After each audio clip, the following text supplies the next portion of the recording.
The most highly anticipated ruling of the term is, of course, Dobbs versus Jackson, women's health, the case that could potentially overturn Roe versus Wade. Caitlin, I hear there have been protesters outside the court right there behind you this week. What's the atmosphere like there right now?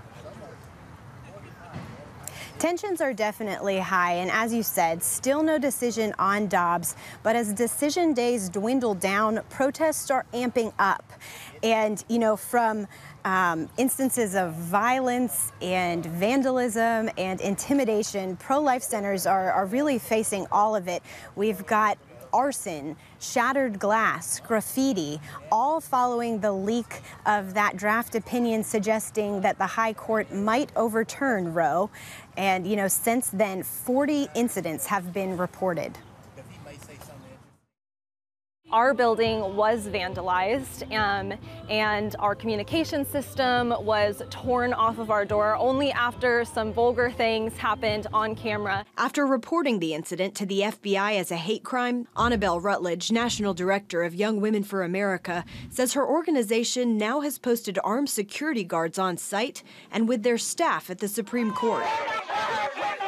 There is some agitation that's rising and people are getting more and more agitated as statistically we know that this day is getting closer and closer the closer we get to the end of June. The Capitol Hill Crisis Pregnancy Center was also targeted. Red paint splattered on their door and the word revenge spray painted on the side of their building. It made me feel very sad that people would misunderstand what Christian pregnancy centers do. In spite of that, Janet Durig, executive director of the center, said she feels God's protection. You know, the red paint on the door, I turned to look at it, and I thought about the blood of the lamb that God told the Israelites to put over their door for protection.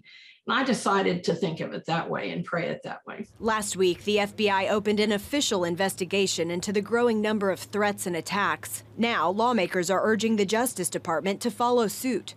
More than 100 House Republicans signing a letter to Attorney General Merrick Garland asking the DOJ to investigate vandalism and attacks at pro-life centers as domestic terrorism.